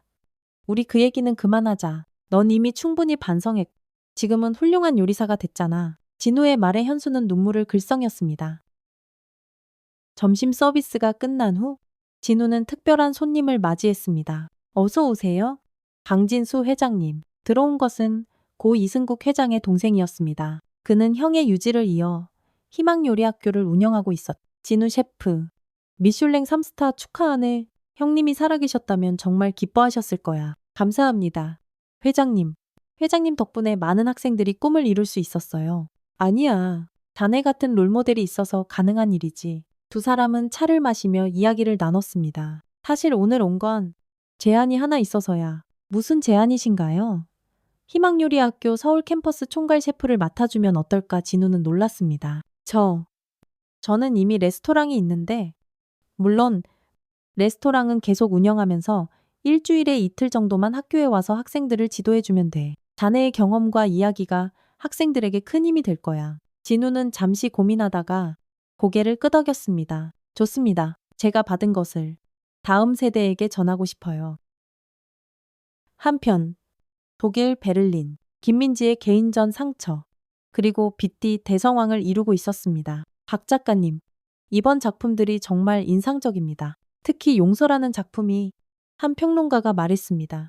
민지는 자신의 대표작 앞에 서 있었어요. 그것은 부러진 나뭇가지에서 새싹이 돋아나는 모습을 찍은 사진이었습니다. 상처받은 것들이 오히려 더 강하게 자라날 수 있다는 걸 보여주고 싶었어요. 한국의 학교폭력 문제를 예술로 승화시킨 것이 대단합니다. 저도 피해자였거든요. 하지만 이제는 그 경험이 저를 더 강하게 만들었어요. 전시회장 한편에는 진우의 의숙 낀 손이 요리하는 연작 사진이 걸려 있었습니다. 관람객들은 그 앞에서 오래 머물며 감동했죠. 작가님, 다음 프로젝트는 뭔가요? 한국으로 돌아가서 칼잡이의 칼 캠페인 사진을 찍을 예정이에요. 지아 언니와 함께요. 다시 한국 서울시청 대외의실 학교폭력 근절 10년 성과와 과제 심포지엄이 열리고 있었습니다. 지난 10년간 학교폭력은 70% 감소했습니다. 이는 칼잡이의 칼을 비롯한 시민단체들의 노력 덕분입니다. 교육부 장관이 발표하고 있었어요. 특히 가해자 교화 프로그램의 성공률이 80%를 넘어선 것은 놀라운 성과입니다. 지아가 패널로 참석해 발언했습니다. 하지만 아직 갈 길이 멉니다. 여전히 매일 어딘가에서 아이들이 고통받고 있어요. 우리는 한 명의 아이도 포기해서는 안 됩니다. 성중석에는 다양한 사람들이 있었습니다. 그 중에는 과거 지아에게 도움받았던 사람들도 많았죠. 유 대표님 말씀이 맞습니다. 저도 10년 전 학교폭력 피해자였지만 칼잡이의 칼 덕분에 새 삶을 찾았습니다. 한 청년이 일어나 말했습니다. 그는 지금 검사가 되어 학교폭력 전담부에서 일하고 있었어요. 저는 가해자였습니다. 하지만 유 대표님의 프로그램을 통해 진정으로 반성하고 변화할 수 있었습니다. 또 다른 사람이 고백했습니다. 그는 현재 청소년 상담사로 일하고 있었죠. 심포지엄이 끝난 후 지아는 익숙한 곳으로 향했습니다. 신림동. 그녀가 한때 칼잡이로 군림했던 곳이었죠. 하지만 이제 그곳에는 희망센터가 들어서 있었습니다. 지아가 설립한 청소년 쉼터였어요. 원장님 아이들이 반갑게 인사했습니다. 가정폭력, 학교폭력으로 갈 곳 없는 아이들이 머무는 곳이었죠. 다들 잘 지냈어? 네, 오늘 요리 수업 있는 날이에요. 맞아. 오늘은 특별한 선생님이 오실 거야. 잠시 후 진우가 도착했습니다. 의수를 낀 그의 모습에 아이들은 신기해했어요. 안녕하세요. 저는 요리사 유진우입니다. 선생님. 손이. 한 아이가 조심스럽게 물었습니다. 응. 사고로 손가락을 잃었어. 하지만 봐. 이렇게 요리할 수 있어. 진우가 능숙하게 야채를 써는 모습을 보이자 아이들이 감탄했습니다. 선생님도 저희처럼 아프셨구나. 그래. 하지만 상처가 끝이 아니라는 걸 배웠어. 오히려 시작일 수 있다는 것. 아이들과 함께 요리하며 진호는 자신의 이야기를 들려줬습니다. 절망에서 희망으로, 피해자에서 극복자로 변화한 이야기를. 저녁, 지아와 진호는 센터 옥상에 올라갔습니다. 누나, 여기가 그곳이지. 내가 처음 칼을 들었던 곳. 두 사람은 도시의 야경을 바라봤습니다. 10년 전만 해도 상상 못했어. 우리가 이렇게 될 줄은? 그러게. 그때는 그저 복수만 생각했는데 지아가 주머니에서 무언가를 꺼냈습니다. 오래된 접이식 칼이었어요. 아직도 갖고 있었어. 이제 버릴 때가 된 것 같. 지아는 칼을 펼쳐보았습니다. 날은 여전히 날카로웠지만 더 이상 위협적으로 느껴지지 않았어요. 이 칼로 많은 사람을 해쳤어. 하지만 동시에 너를 지켰지. 누나! 이제는 다른 방법으로 사람들을 지킬 수 있어. 이 칼은 더 이상 필요 없어. 지아가 칼을 접어 진우에게 건넸습니다. 네가 가져? 그리고 언젠가 네가 준비됐을 때 이것도 놓아줘. 진우는 조심스럽게 칼을 받았습니다. 알았어. 누나! 1년 후 제주도 전국 학교폭력 예방교육자 대회가 열리고 있었습니다. 이번 대회의 기조 연설자를 소개합니다. 대한민국 교육혁신의 상징, 유지아 이사장님과 유진우 셰프님입니다.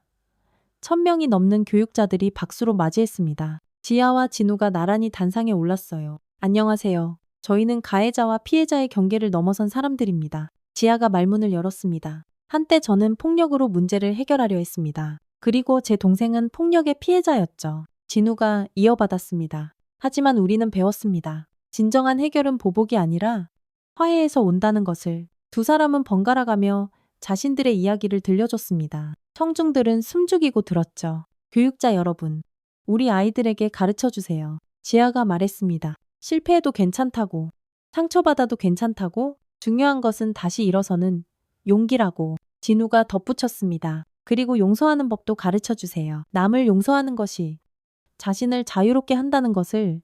강연이 끝나자 기립박수가 터져 나왔습니다. 그날 저녁, 제주 바닷가. 지아와 진우는 해변을 걸었습니다. 누나, 저기 봐. 등대야. 멀리 등대 불빛이 반짝이고 있었어요. 어둠 속에서 길을 밝혀주는 빛이네. 우리도 그런 존재가 됐으면 좋겠어. 이미 되고 있어. 진우야, 그때 지아의 휴대폰이 울렸습니다. 여보세요? 네. 유지아입니다. 전화를 끄는 지아의 표정이 복잡했습니다. 무슨 일이야 방금? 방금 노벨 평화상 후보로 추천됐대. 진우가 놀라서 입을 벌렸습니다. 뭐, 누나가 대바가직 후보일 뿐이야. 그리고 나 혼자 받을 일이 아니야. 우리가 함께 만든 변화잖아. 그래도 대단해. 신림동 칼잡이가 노벨 평화상 후보라니. 두 사람은 웃음을 터뜨렸습니다. 5년 후 스웨덴 스톡홀름 노벨 평화상 시상식장. 전 세계의 이목이 집중된 가운데 한국인 최초로 평화상을 받는 사람이 호명되었습니다. 올해의 노벨 평화상은 학교 폭력 근절과 사회적 화해를 이끈 유지아, 유진우 남매에게 돌아갑니다. 장내가 박수로 가득 찼습니다. 지아와 진우가 손을 잡고 단상으로 올라갔어요. 이 상은 저희의 것이 아닙니다. 지아가 수상 소감을 시작했습니다. 용기 내어 아픔을 고백한 피해자들, 진심으로 반성한 가해자들, 그리고 화해의 손길을 내민 모든 분들의 것입니다. 진우가 이어받았습니다. 제 손가락은 돌아오지 않습니다. 하지만 저는 더 큰 것을 얻었습니다. 용서가 주는 자유와 사랑이 주는 힘을요. 그들의 연설은 계속되었습니다. 전 세계의 상처받은 영혼들에게 전합니다. 당신은 혼자가 아닙니다. 어둠은 반드시 끝나고 새벽은 반드시 옵니다. 시상식이 끝난 후 축하 파티가 열렸습니다. 그곳에는 특별한 손님들이 있었어요. 막내를 비롯한 옛 동료들, 김민지, 희망요리학교 학생들, 그리고 칼잡이의 칼에서 새 삶을 찾은 수많은 사람들. 누나, 우리가 정말 해냈어. 진우가 감격스러워했습니다. 아니야. 이제 시작이야. 더 많은 사람들을 도와야 해. 그때 한 노인이 다가왔습니다. 유지아 씨, 축하합니다. 지아는 그를 알아보지 못했어요. 저를 모르시겠죠? 15년 전 신림동에서 만났습니다. 당신의 칼에 베었던 사람입니다. 지아의 표정이 굳어졌습니다. 그때 감사하다는 말을 못했네요. 당신이 저를 막아주지 않았다면 전 더 큰 죄를 지었을 겁니다. 노인이 지아의 손을 잡았습니다. 이제는 작은 빵집을 하며 행복하게 살고 있습니다. 당신 덕분입니다. 지아의 눈에 눈물이 고였습니다. 저야말로 죄송했습니다. 그때는 제가 아닙니다. 당신은 제 인생을 구했어요. 진심으로 감사합니다. 두 사람은 포옹했습니다. 진정한 화해의 순간이었죠. 파티가 끝난 후 지아와 진우는 호텔 발코니에 나왔습니다. 누나, 우리 이야기가 정말 많은 사람들에게 희망이 됐구나. 그래. 하지만 아직도 갈 길이 멀어. 알아. 하지만 이제는 혼자가 아니잖아. 진우가 하늘을 가리켰습니다. 별들이 반짝이고 있었어요. 저 별들처럼 많은 사람들이 우리와 함께하고 있어. 지아가 미소 지었습니다. 맞아. 그리고 그 별들이 더 많은 별을 만들어낼 거야. 10년 후 대한민국 학교 폭력은 이제 과거의 일이 되었습니다. 완전히 사라진 것은 아니었지만 체계적인 예방과 치유 시스템이 작동하고 있었죠. 유지아 유진우 재단은 전국 곳곳에 치유센터를 운영하고 있었습니다. 매년 수천 명의 아이들이 이곳에서 새로운 희망을 찾았어요. 희망요리학교는 아시아 최고의 요리학교가 되었습니다. 계급과 차별이 없는 이곳에서 수많은 셰프들이 탄생했죠. 다시 꿈 레스토랑은 전 세계에 지점을 냈습니다. 각 지점마다 장애를 가진 셰프들이 일하며 수익금의 절반은 학교폭력 피해자 지원에 사용되었습니다. 그리고 신림동, 한때 폭력의 거리였던 이곳은 이제 희망의 거리로 불렸습니다. 청소년 문화센터, 상담소, 쉼터가 들어서 있었죠. 거리 한복판에는 동상이 하나 서 있었습니다. 칼을 내려놓고 손을 내미는 여인의 모습이었어요. 동상 아래에는 이런 문구가 새겨져 있었습니다. 폭력을 사랑으로, 복수를 용서로, 절망을 희망으로 바꾼 신림동의 딸 유지아와 모든 용기 있는 영혼들에게 바칩니다. 어느 봄날, 지아와 진우는 오랜만에 그곳을 찾았습니다. 누나, 정말 많이 변했네. 그러게. 이제는 아이들이 안전하게 뛰어놀 수 있는 곳이 됐어. 두 사람은 벤치에 앉아 지나가는 사람들을 바라봤습니다. 학교를 마치고 돌아가는 아이들, 손잡고 걷는 연인들, 유모차를 끌고 가는 부모들, 모두가 평화로워 보였어요. 누나, 가끔 생각해. 뭘 만약 그때 누나가 정말로 복수했다면 어떻게 됐을까? 지아가 잠시 생각했습니다. 아마 우리 모두가 불행했겠지? 나도, 너도, 그리고 그들도. 맞아. 용서가 정답이었어. 하지만 쉽지 않았어. 지금도 가끔은 알아. 나도 그래. 하지만 우리가 선택한 길이 옳았다는 건 확실해. 그때 한 소녀가 다가왔습니다. 저기요. 혹시 유지아 할머니세요? 지아가 웃었습니다. 50대 중반이 된 그녀를 할머니라고 부르다니. 맞아. 무슨 일이니? 학교에서 할머니 이야기를 배웠어요. 정말 멋있어요. 소녀가 반짝이는 눈으로 말했습니다. 나쁜 사람이었는데 좋은 사람이 되셨다고요. 진우가 웃음을 참으며 말했습니다. 그래. 우리 누나는 나쁜 사람에서 좋은 사람이 된 거야. 어떻게 그럴 수 있어요? 소녀가 궁금해했습니다. 지아가 소녀의 머리를 쓰다듬으며 말했어요. 사랑하는 사람이 있었거든. 지키고 싶은 사람이 있으면 누구나 변할 수 있어. 저도 그런 사람이 될 수 있을까요? 물론이지. 너는 이미 좋은 사람인걸. 소녀가 환하게 웃으며 뛰어갔습니다. 지아와 진우는 그 모습을 따뜻하게 바라봤어요. 저 아이가 자라서 또 다른 희망이 되겠지? 그럼 희망은 계속 이어질 거야. 해가 저물어 가고 있었습니다. 하지만 내일은 또다시 해가 뜰 것입니다. 신림동의 칼잡이는 이제 전설이 되었습니다. 하지만 그보다 더 큰 전설이 시작되었습니다. 상처를 치유로 바꾼 사람들의 전설. 미움을 사랑으로 바꾼 사람들의 전설. 그리고 그 전설은 오늘도 계속되고 있습니다. 어딘가에서 상처받은 누군가가 일어서고 있습니다. 어딘가에서 용서를 구하는 누군가가 손을 내밀고 있습니다. 어딘가에서 화해의 포옹이 이루어지고 있습니다. 그것이 바로 진정한 기적입니다. 여러분, 긴 이야기가 끝났습니다. 유지아와 유진우 남매의 여정을 함께 해주셔서 감사합니다. 이 이야기를 들으며 어떤 생각이 드셨나요? 혹시 너무 이상적이다. 현실은 그렇지 않다고 생각하셨나요? 맞습니다. 현실은 이야기보다 훨씬 복잡하고 어렵습니다. 하지만 그래도 우리는 꿈꿀 수 있습니다. 더 나은 세상을, 더 따뜻한 사회를, 더 아름다운 내일을. 누군가는 말할 것입니다. 칼잡이가 어떻게 평화의 상징이 될 수 있어? 손가락 잃은 사람이 어떻게 최고의 셰프가 될 수 있어? 하지만 역사는 증명합니다.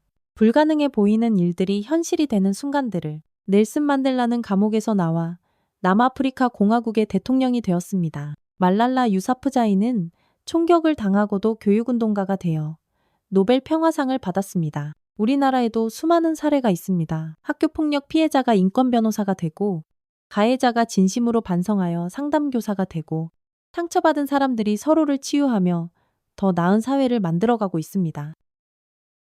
여러분도 할 수 있습니다.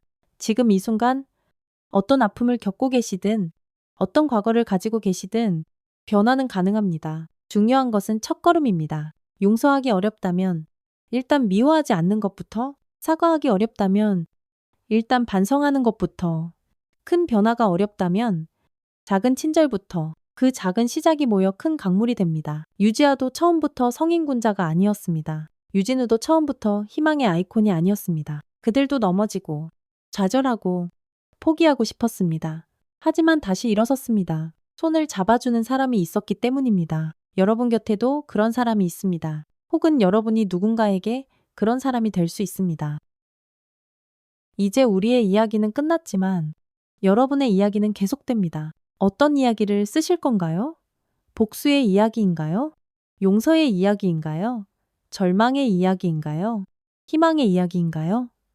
선택은 여러분의 것입니다. 하지만 기억하세요. 모든 위대한 이야기는 작은 용기에서 시작됩니다. 칼을 내려놓는 용기, 손을 내미는 용기, 다시 시작하는 용기. 그 용기가 있다면 여러분도 전설이 될 수 있습니다. 마지막으로 한 가지만 더 말씀드리고 싶습니다. 이 이야기를 듣고 계신 분 중에 과거에 누군가에게 상처를 준 분이 계신가요? 혹은 누군가에게 상처를 받은 분이 계신가요? 오늘이 바로 그날입니다. 화해의 날, 용서의 날, 새로운 시작의 날, 전화 한 통, 문자 하나, 작은 만남. 그것이 기적의 시작일 수 있습니다. 두려워하지 마세요. 거절당할 수도 있습니다. 상처가 다시 아플 수도 있습니다. 하지만 그래도 시도해 보세요. 유지아가 그랬듯이, 유진우가 그랬듯이 그들이 할 수 있었다면 여러분도 할 수 있습니다. 자, 이제 정말 끝입니다. 하지만 끝은 또 다른 시작입니다. 여러분의 새로운 이야기가 시작되는 순간입니다. 그 이야기가 아름답기를, 따뜻하기를, 희망차기를 기도합니다. 감사합니다. 그리고 기억하세요. 당신은 혼자가 아닙니다. 언제나, 어디서나